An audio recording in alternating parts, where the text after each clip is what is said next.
Bismillahirrahmanirrahim. Assalamualaikum warahmatullahi wabarakatuh. Perkenalkan, nama saya Muhammad Badrus Surur. Saya dari Prodi Agama Islam kelas PAI 6B.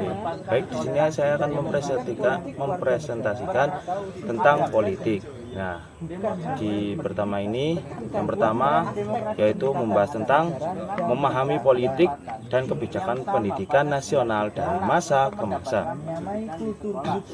Yang pertama, kebijakan politik pendidikan di Indonesia secara umum dapat dibagi dalam empat periode.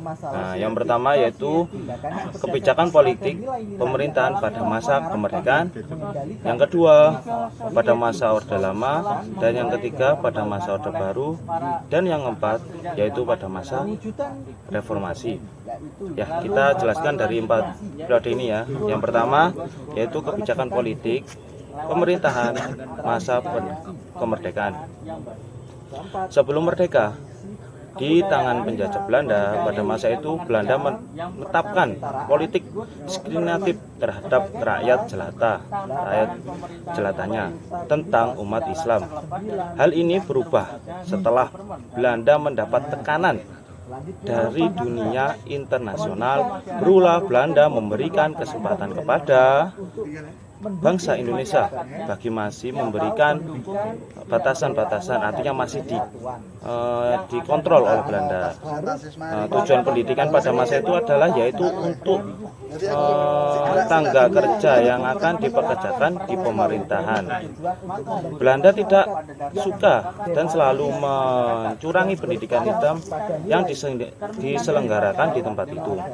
Dan yang kedua yaitu pada periode lama, kebijakan politik pemerintahan pada periode lama yang terkenal dengan masa Soekarno atau baru merdeka.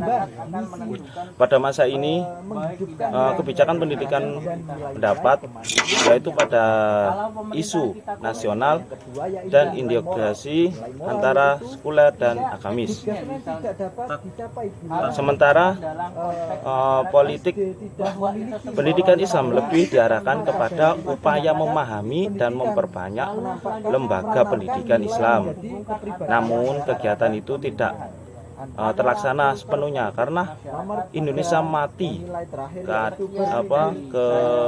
Keadaan Indonesia masih lambat. Pada masa itu perintah Belanda tiga terkena ideologi, yaitu nasionalisasi, komunis, dan yang ketiga yaitu Orde Baru, Orde Pembangunan. Kebijakan pendidikan di Orde Baru memberi penekanan pada sentralisasi dan birokratisasi. Pada masa ini dilakukan dengan otoritas, dan pada masa Matan ini pernah dimanfaatkan oleh pemerintah yang tujuannya mengurangkan pemerintah. Dan yang keempat yaitu masa reformasi. Reformasi ditandai dengan semakin berkembangnya wacana demokrasi, sudah diberi kebebasan yang luar biasa. Kebijakan ini ditandai dengan terbentuknya pendidikan nasional. Politik yang paling disorot pada masa itu adalah kebijakan tentang otonomi daerah dalam bidang pendidikan yang begitu sehingga yang diterapkan saat itu yaitu KTSP.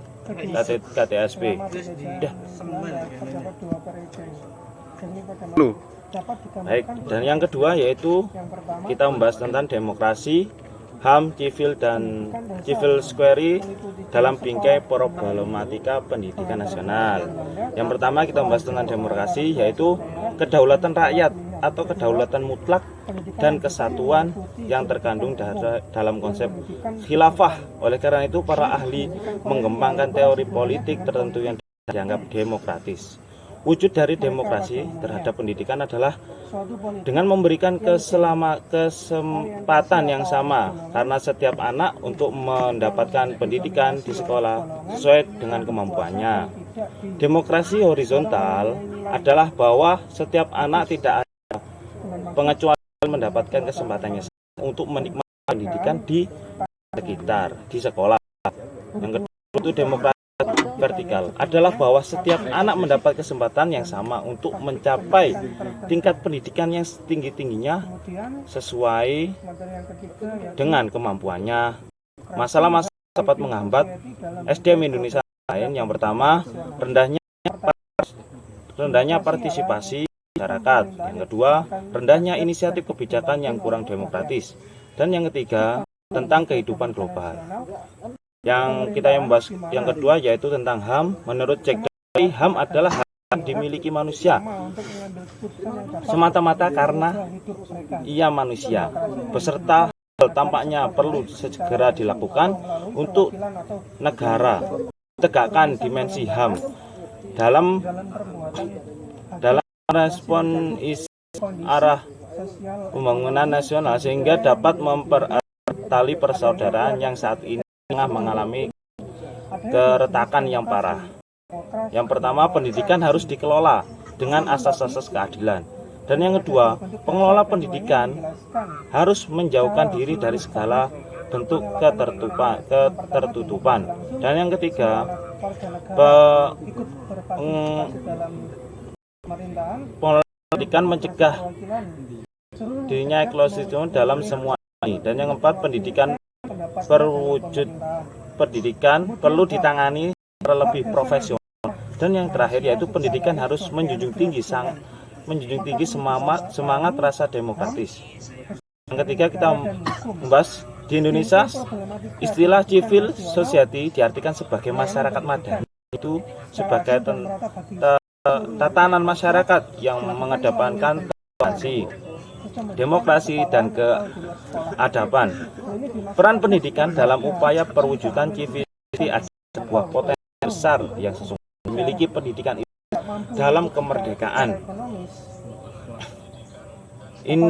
Pendidikan Islam merupakan potensi dan pembentukan civil society masyarakat madani pada tingkat akar muslimin, dan konteks ini pendidikan dapat menjadi sebuah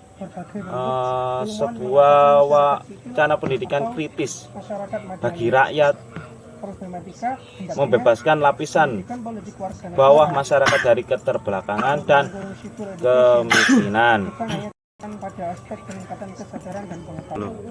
Nah, yang ketiga kita membahas tentang menyemai kultur good governance lewat pendidikan. Menyemai kultur.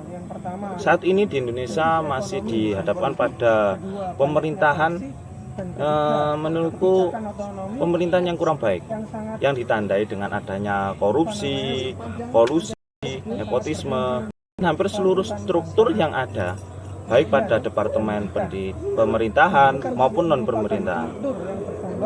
Dan dengan adanya reformasi ini sebagai sebuah fase sejarah politik Indonesia yang bercita-cita untuk menghilangkan pemerintahan yang kurang baik itu dan menggantinya dengan menciptakan pemerintahan yang baik, yaitu dengan good government. Good government. Sesuatu pemerintahan yang baik dapat terwujud apabila dikuatkan oleh pilar-pilar. Pilar kultur yang berkembang dalam masyarakat harus mendukung terhadap adanya agenda tersebut. Kultur budaya dapat tumbuh berkembang dengan baik apabila didukung oleh pendidikan.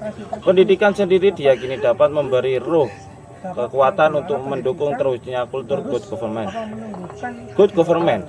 Untuk menjelaskan beberapa elemen esensial yang ada dalam pemerintahan. Yang pertama, accountability, yaitu pertanggungjawaban. Yang kedua, partisipasi. Yang ketiga, predictability, kemungkinan. Yang keempat, transparansi, keterbukaan, dan pertanggungjawaban. Dari keempat elemen ini, ada elemen yang tidak kalah pentingnya, yaitu hadirnya penegakan supremasi hukum yang bersamaan dan dievaluasi oleh publik. Ya, mungkin cukup sekian untuk hari ini presentasi matkul politik. Cukup sekian dari saya, mohon maaf. Assalamualaikum warahmatullahi wabarakatuh. Waalaikumsalam warahmatullahi wabarakatuh.